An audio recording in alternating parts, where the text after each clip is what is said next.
Bonjour tout le monde. Je suis Alain Schulz. Aujourd'hui, j'ai souhaité échanger avec David. David, que je connais depuis maintenant pas mal d'années. Finalement, Ah, depuis on se quel côtoie par le biais surtout d'Internet. On s'est croisés une ou deux fois dans des événements. Et puis, comme on échange, qu'on a les mêmes convictions sur les sujets de l'entrepreneuriat, du bien-être, de l'équilibre de vie et autres. Il me paraissait intéressant de pouvoir, t'inviter David pour qu'on puisse échanger, parce qu'en plus tu as, une actualité, fort sympathique, c'est-à-dire, la sortie d'un livre. Bah, plutôt que moi je te présente, peut-être que dans un premier temps, je te laisse te présenter, puis on reparlera de ce magnifique livre, juste derrière. Ok, avec grand plaisir. Donc, je m'appelle David Valsi-Machinon. J'ai le grand plaisir d'accompagner les chefs d'entreprise à travailler l'équilibre vie privée, vie professionnelle. Et effectivement, donc on se connaît depuis un petit temps maintenant. Et d'ailleurs, tu fais partie de cette actualité puisque toi, tu as accepté de collaborer dans ce livre, justement, qui s'intitule Mets du bonheur dans ton business. Et donc, merci pour ton accueil en tous les cas aujourd'hui. Ah, c'est plaisir, c'est plaisir. C'est Tu as décidé là de de faire cette activité, mais finalement, on porte tous quelque chose qui fait sens pour nous. Et c'est quoi qui fait sens pour toi? C'est quoi ton sujet phare? C'est quoi le truc qui a fait qu'un jour David a décidé de dire: «Je me lance dans l'entrepreneuriat et après, je diffuse mes convictions, au travers d'outils comme un livre», mais c'est quoi qui te porte? C'est quoi qui donne du sens dans ta vie, toi? Ben écoute, le grand déclic, ça a été un livre que j'ai lu en 2008 et c'est un livre qui s'intitule Réveille le millionnaire qui est en vous de Mark Victor Hansen et d'une autre personne, j'arrive jamais à retenir son nom. Et clairement, ce livre a déclenché en moi une envie d'entreprendre ma vie. Ça a été le premier déclic. Et le deuxième grand déclic, ça a été malheureusement le décès de mon père. Et ça m'a donné vraiment cette envie de savourer chaque instant de la vie. Et c'est vraiment ça, en fait, qui a fait que je fais ce que je fais aujourd'hui. C'est-à-dire que je suis plus en mode consultant, partager mon savoir, alors qu'avant, j'étais plus dans la création de sites Internet. Et entre les deux, il y a eu évidemment une perte de sens dans mon activité. Je créais des sites Internet, mais ça ne me bottait vraiment, vraiment plus. Et donc, je suis passé de ce métier de création de site Internet à un métier de consultant. Et ça s'est fait de manière très, on va dire, de manière graduelle, quoi. Je suis pas passé du jour au lendemain, consultant. En fait, au départ, ce que je faisais, c'est que je créais des sites internet, puis j'ai plus travaillé sur la stratégie des sites internet de mes clients. Je parlais avec eux, j'essayais de vraiment bien comprendre leurs besoins, leurs attentes, leurs envies.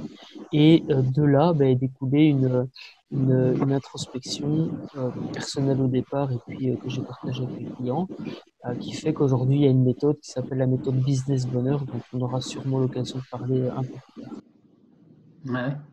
Ouais, finalement, on a tous à peu près en tout cas, le chemin quand on regarde un peu tout ce qui gravite autour de l'entrepreneuriat, et on est tous poussés à un moment donné, sur une conviction par un déclic, et j'utilise toujours l'image des dominos finalement. On a un premier domino qui en engendre d'autres. Finalement, je pense que ton parcours est assez similaire au mien, à l'écart près, au bémol près que voilà, on n'a pas eu le même déclic, mais finalement, c'est ça, c'est à un moment donné, on s'est dit, finalement, j'ai des convictions, j'ai envie, et je vais les porter sous l'étiquette de David ou d'Alain, juste par rapport à soi, quoi. Je pense C'est que ça. c'est Et ce qui est génial là-dedans, c'est qu'en fin de compte, il y a des gens qui vont résonner avec ton message, d'autres qui vont résonner avec le mien, ou avec les deux. Et il y a de la place pour tout le monde. Et c'est ça qui est génial aussi dans l'entrepreneuriat, c'est que même s'il y a ce qu'on peut qualifier de concurrent, il y a quand même une possibilité de se faire une place. et les gens vont en venir chez toi parce qu'ils aiment ta personnalité, parce qu'ils aiment ton approche. D'autres vont venir vers moi, d'autres vont aller vers quelqu'un d'autre. C'est OK, c'est comme ça. Il y a vraiment de la place pour tout le monde d'après moi. D'accord.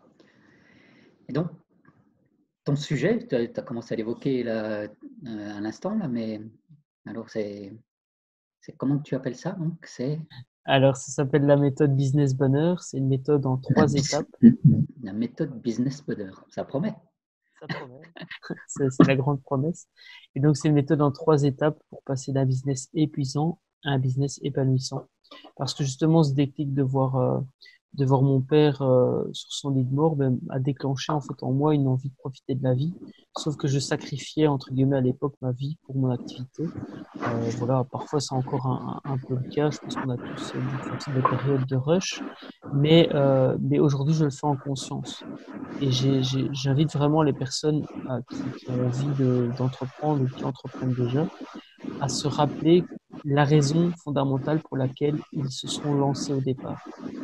Et bah là, il y a 3 grands constats, trois grandes possibilités. D'après certaines études, là, vous pourrez aller voir amway.com, amway.com. Il y a des études qui ont été réalisées, mais en résumé, les 3 grandes raisons pour lesquelles quelqu'un se lance dans l'entrepreneuriat, c'est soit pour avoir plus d'argent, soit pour avoir plus de temps, soit pour avoir plus de liberté. Après, on peut mettre plusieurs choses sur chacun de ces 2 points. Mais concrètement, c'est pour ça. Et moi, ben, j'avais oublié en fait la raison pour laquelle je m'étais lancé, c'est-à-dire que je voulais plus de liberté, mais j'étais esclave de mon activité. Voilà. Hmm. D'accord. Et donc, ta conviction, c'est qu'on peut entreprendre et être heureux, avoir du bonheur et être épanoui, avoir un bon équilibre. Ouais. Ben, c'est ça, exactement, parce que en fait, tout est une question de perception. Euh, il- Parfois, quand on crée une entreprise, on pense qu'il faut absolument grandir. Sauf que ben, j'ai un exemple concret d'une personne que j'ai eu l'occasion d'accompagner, qui au départ ben, s'était lancée pour faire des soins corporels. Et elle a tellement eu de demandes qu'elle a ouvert un deuxième centre, un centre plus grand. Et en fait, elle passait son temps et ses journées à gérer du personnel et voyager Hmm. entre ces 2 centres, à gérer les stocks. Et en fait, elle faisait plus ce qu'elle aimait. Et elle a décidé, ben voilà, des mois, de revendre ces 2 centres et de redonner des soins. Donc, en fait, on peut être heureux dans son activité, mais ça ne veut pas spécialement dire grandir ou générer des mille et des cents. Si aujourd'hui vous pouvez générer suffisamment pour vivre convenablement, vous payez ce que vous avez envie quand vous en avez envie, c'est ça qui est le plus important. Ça sert à rien de générer 1 million de chiffre d'affaires tous les ans. En plus, on sait tous les deux que générer du chiffre d'affaires, ça veut tout dire et pas grand-chose à la fois. C'est plus les bénéfices qui comptent. Mais voilà, est-ce que c'est vraiment utile de gagner 1 million tous les ans pour être heureux? Bah, moi, en tout cas, j'ai pas besoin de ça. Après, voilà, il y en a d'autres qui ont peut-être besoin de ça, mais moi, je peux me satisfaire de moins et être très satisfait. Et c'est ça, en fait, l'objectif du bouquin, c'est de se demander qu'est-ce que je veux dans ma vie d'entrepreneur, quels sont mes objectifs dans ma vie privée, et faire que les deux puissent être combinés. Parce que si c'est pour gagner 10 000 euros par mois, mais à côté devoir travailler 50 heures par semaine, ça m'intéresse pas. Je préfère gagner moins du coup à ce moment-là, travailler moins, par exemple. Et ça, c'est propre à chacun. Oui, après, c'est une question de liberté. Et comme tu le dis, quoi, c'est qu'est-ce que je veux? Je veux plus de liberté. Je veux plus de liberté. Mais quels sont finalement, quels, quels sont les moyens que je me donne pour aboutir au résultat que je veux avoir, quoi, hein, finalement, c'est ça, quoi. Après, derrière la liberté, comme tu dis, on peut mettre plein de choses et avoir plus de temps, avoir plus d'argent pour pouvoir m'offrir plus de voyages. Voilà. Mais après, moi, je parle souvent de ce que tu évoques là sur la quête du toujours plus. Et il ne faut pas se tromper. Exactement. C'est pas le fait de. Enfin, moi, j'ai été salarié pendant 25 ans et j'ai été cadre sup pendant suffisamment de temps pour savoir qu'on enfin moi, je suis tombé dans le piège, quoi, du toujours plus de responsabilité, du toujours plus de salaire, du toujours plus de choses qui sont finalement que matérielles. Exactement, et ça, c'est dans la vie privée aussi. Et Toujours dans la vie plus privée, c'est pareil. Hmm. toujours plus de smartphones, toujours plus de DVD, toujours plus de... Et ça, c'est propre à chacun. Si ça Ouais. vous fait plaisir d'acheter le dernier téléphone, faites-le. C'est OK. C'est juste qu'il faut pas effectivement devenir esclave de la consommation. Il faut consommer de manière consciente. Si ça vous fait plaisir, allez-y. Maintenant, moi, par exemple, à l'époque, je collectionnais des figurines et ou des cartes à jouer à collectionner. Et j'avoue que quand j'achète des cartes, j'ai quelqu'un une fois qui m'a dit, oh, mais t'achètes des bouts de carton, ça te coûte une fortune. Oui, mais ça me fait plaisir de les acheter.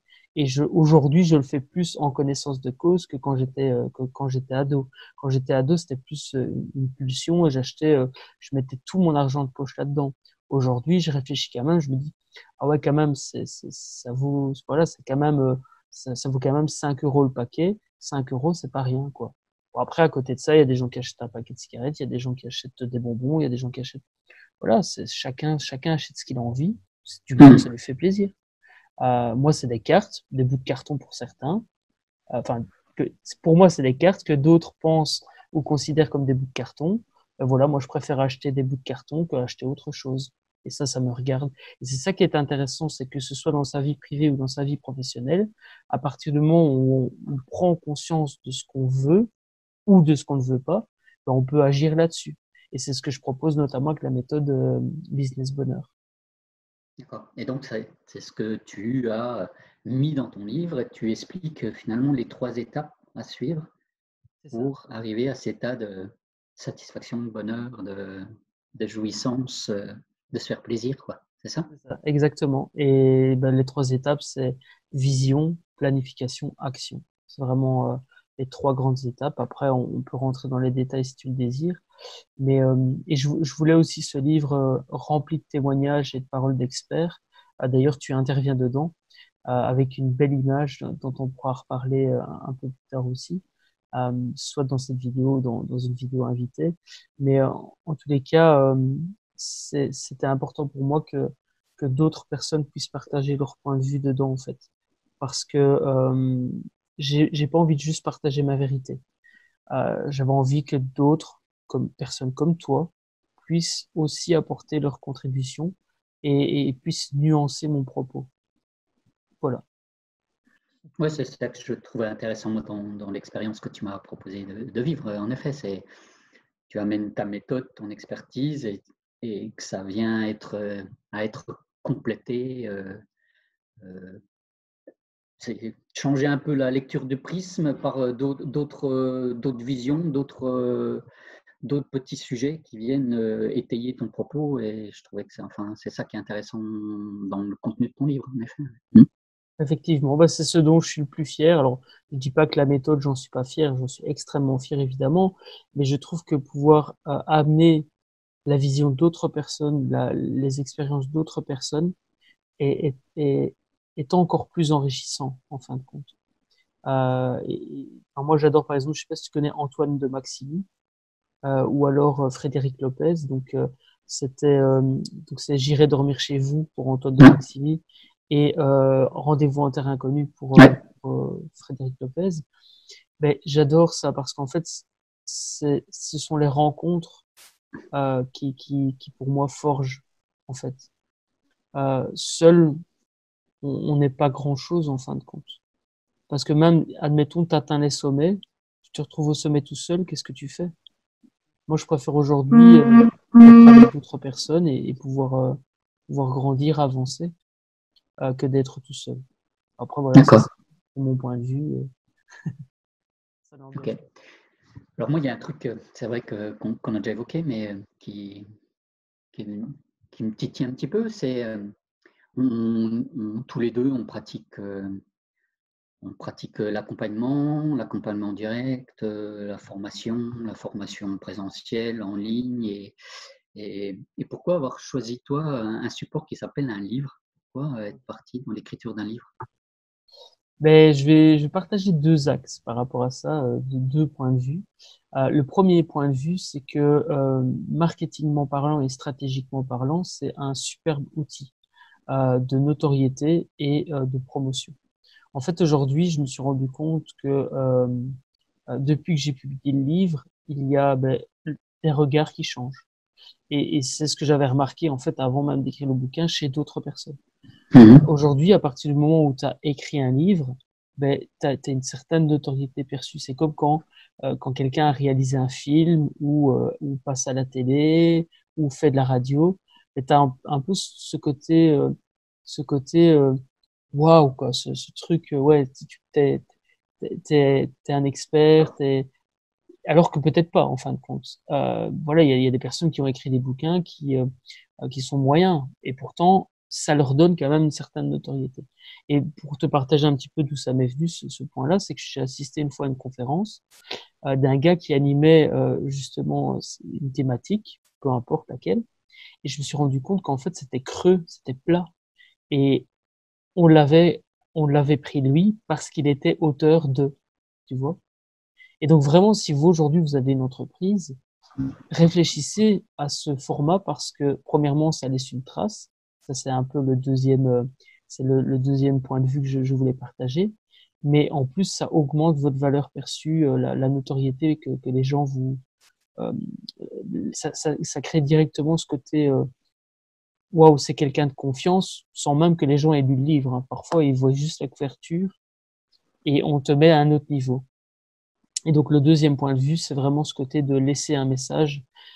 J'ai toujours vu mon projet plus grand que moi. Je souhaite que ça perdure après ma mort. Et donc voilà, même si le projet en lui-même, l'académie que j'ai fondée, qui est l'Académie Emotional Business Model, et même si elle ne perdure pas dans le temps, le livre, lui, sera toujours présent. En tout cas, il sera toujours là.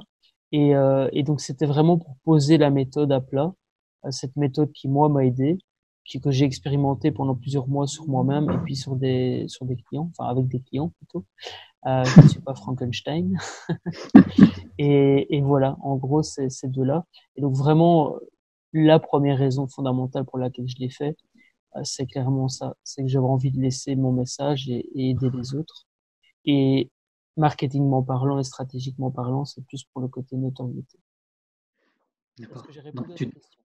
ouais, ouais, tu donnes du sens par rapport à ce que tu veux. Donc, on en revient à la discussion de départ, quoi. C'est dire, c'est donner du sens.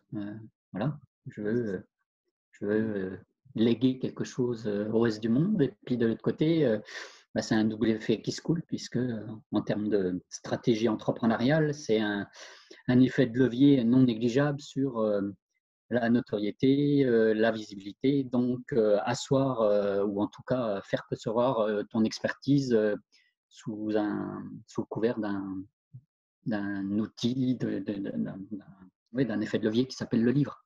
C'est ça. Et par contre, ça fonctionne vraiment, vraiment bien si le livre est en version papier. Parce que j'avais déjà écrit un livre en 2014 qui est en version uniquement numérique et ça n'a pas le même impact. Bon, j'avoue que j'y ai D'accord. pas mis la même énergie non plus à l'époque parce que j'avais moins confiance en moi, moins confiance en mes produits. Je rappelle que j'ai eu ma perte de sens en 2014 et donc j'avais écrit un livre qui s'appelle Communiquer de manière réfléchie et ciblée et je voulais l'utiliser pour mon activité de création de site internet pour attirer des gens. Mais du coup, comme j'avais une perte dans mon activité, euh, une perte de sens dans mon activité, le livre, je l'avais écrit, mais je n'avais pas trop confiance en son utilité, etc. Et donc, ce qui fait qu'il n'a pas bien fonctionné non plus.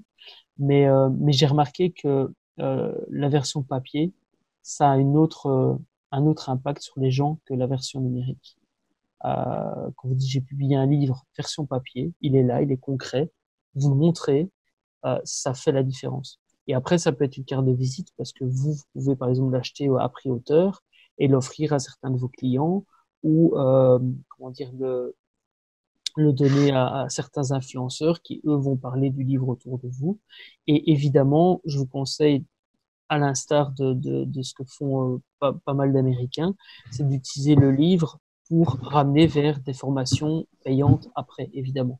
C'est un produit d'appel, le livre, en fait. D'accord. Enfin, Ok. c'est comme ça que je l'utilise.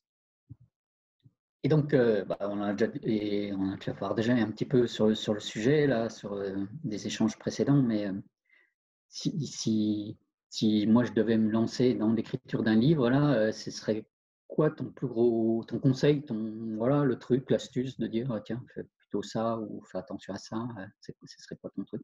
Ok. Ben écoute, je te propose 3 points que je vais improviser, mais les 3 points qui me semblent importants.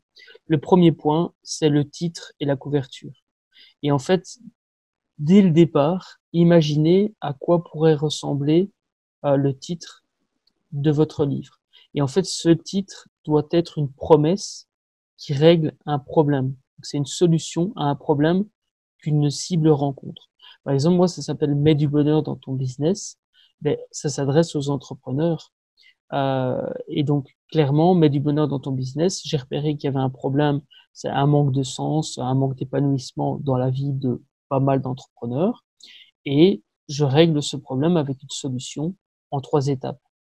Et ça, je le savais dès le départ. Après, je ne savais pas que ce serait 3 étapes. Au début, il y en avait 5, pour être transparent avec toi, dans la première version du bouquin.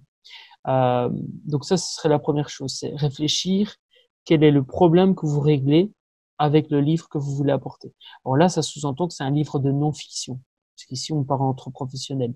Maintenant, si vous souhaitez écrire une romance ou autre, c'est encore autre chose. Moi, je vous parle vraiment de livres de non-fiction. La deuxième chose, c'est de, de commencer la table des matières, de se dire, ben voilà, pour régler tel problème, il faut passer par telle étape et de commencer une petite table des matières avec à chaque fois un ou deux paragraphes qui résument ce que vous allez dire dans ce point-là. Et troisième phase, c'est d'écrire, relire, écrire, faire relire, écrire, voilà, pendant plusieurs semaines, prendre du recul aussi, revenir dessus, et au final se dire que il est temps de le sortir, parce que si je m'étais écouté, le livre serait pas encore sorti. Mais voilà, se mettre une deadline, se dire je le sors à telle date, et vous y tenir, et voilà, le livre est perfectible, en tout cas à mes yeux, ben c'est pas grave, il y aura une version 2 plus tard, tu vois, parce que sinon il sort jamais. Voilà les 3 points que je pourrais vous D'accord, partager de manière d'accord. intuitive comme ça. Finalement, en fait, que ce soit un livre, une formation, un processus d'accompagnement, le processus que tu viens de donner, c'est entre guillemets le même, si ce n'est la dernière étape qui est de dire écrire et réécrire et relire et tout ça. Mais sinon, voilà, c'est ce que devrait imaginer tout entrepreneur, ou en tout cas tout, Ouais, toute personne qui propose une solution, c'est-à-dire ouais, d'imaginer cette ouais, solution, elle résout quel problème. Mm. c'est ça, parce qu'il y a pas mal d'entreprises qui créent des solutions dont personne n'a besoin. Et Mm. ça, c'est une réalité. C'est pour ça Ouais. que les méthodes, par exemple, Lean, je sais pas si tu en as déjà entendu parler, Mhm. LEAN, qui fonctionnent ben, par itération, Mhm. prennent en considération ce que le public a besoin, mais, et va sur le terrain le plus rapidement possible avec un prototype, par exemple. Mais c'est à valider tout ça. Par exemple, le livre, avant qu'il sorte, j'avais imprimé en fait une couverture que j'avais collée, enfin que j'avais mis au-dessus d'un autre livre qui avait le même format, et je suis allé en librairie le déposer pour voir si les gens réagissaient, par exemple. Euh, et ça, c'est pas de moi, par exemple, je crois que dans la semaine de 4 heures, il parle de ça. Donc, je suis fort inspiré par Tim Ferriss et d'autres, et je pense que c'est un livre que j'avais lu il y a très longtemps, mais je pense que ça m'est venu de là cette envie d'aller tester sur le terrain le livre. J'ai montré la couverture, il y avait 2 types de sourires, tu vois. Bon, là, il y a un sourire un peu plus arrondi, et il y Ouais. en avait un autre qui était plus dessiné à la main. Et en fait, c'est celui-ci que les gens préféraient. Et donc, j'ai choisi celui-ci parce que le public préférait celui-ci. Si je m'écoutais moi, j'aurais peut-être mis l'autre, tu vois. Et Ok. donc, c'est ça aussi, tester sur le terrain rapidement. Commencer à écrire peut-être la table des matières et à l'envoyer à des personnes de confiance, plutôt que d'attendre le produit fini, le produit final complet. Et Ok. oui, si, pour te rejoindre sur ce que tu disais, c'est clair que c'est un processus. Partir d'un problème réel et le régler, ben, ça garantit logiquement des ventes, là où créer un produit que personne n'a besoin, ben, c'est plus compliqué, quoi. Génial, génial. Avant de conclure, là, on, on peut te trouver où? Je peux trouver ce livre comment? Eh bien, Comment je peux me connecter à David? Je te eh ben, trouve c'est où? simple. Il y a deux sites principaux. Donc, il y a businessbonheur.com, qui est le site du livre.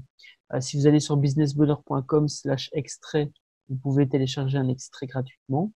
Et sinon, il y a l'Académie Emotional Business Model et le site c'est emotionalbusinessmodel.com.